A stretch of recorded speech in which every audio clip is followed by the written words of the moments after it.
Okay, all right. Stay on with me, Neoma. Also on the telecast with me is Harsh Malhotra, who's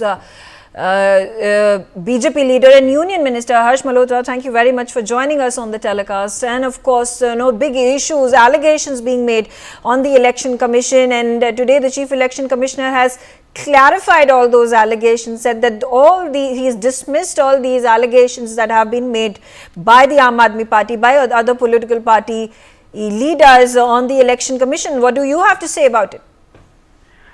देश के अंदर चुनाव आयोग एक इंडिपेंडेंट तटस्थ बॉडी है और आज से नहीं, पिछले जब से देश आजाद हुआ है तब से लेकर के आज तक देश के अंदर चुनाव हमेशा फेयर होता आया है और हमें पूरा विश्वास है इस बार दिल्ली का चुनाव भी फेयर होगा।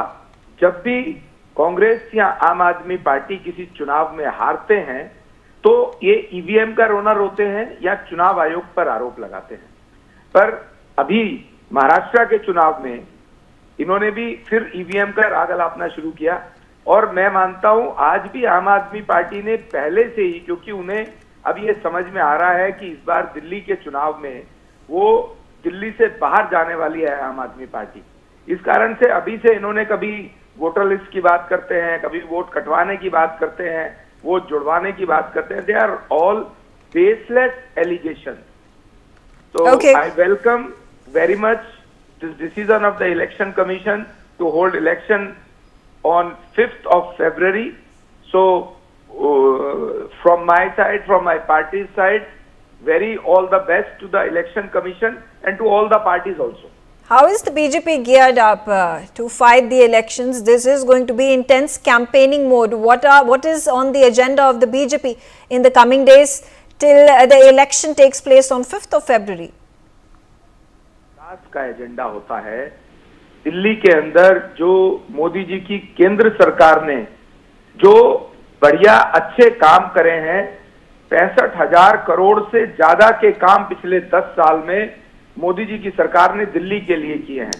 ऑन द अदर हैंड आम आदमी पार्टी के पास आज कोई एजेंडा नहीं है। 10 साल से सरकार में होने के बावजूद आज आम आदमी पार्टी के नेता विकास की बात नहीं कर रहे हैं, उन्होंने 10 साल में क्या किया इसकी बात नहीं कर रहे हैं। इस समय वो सिर्फ फॉल्स एलिगेशंस की बात कर रहे हैं, बट बीजेपी के पास बिल्कुल एजेंडा है दिल्ली को संवारने का, दिल्ली के कूड़े के पहाड़ों को हटाने का और दिल्ली में विकास करने का। जैसे केंद्र की सरकार ने किया है उससे उसी तर्ज पर केंद्र के सहयोग से, केंद्र की सरकार के सहयोग से दिल्ली में हम विकास करेंगे, दिल्ली की जनता को सहूलतें देंगे, उनको बेसिक एमिनिटीज देंगे। जी, यहाँ पे बात उठती है दिल्ली की डेवलपमेंट की, तो एयर पोल्यूशन,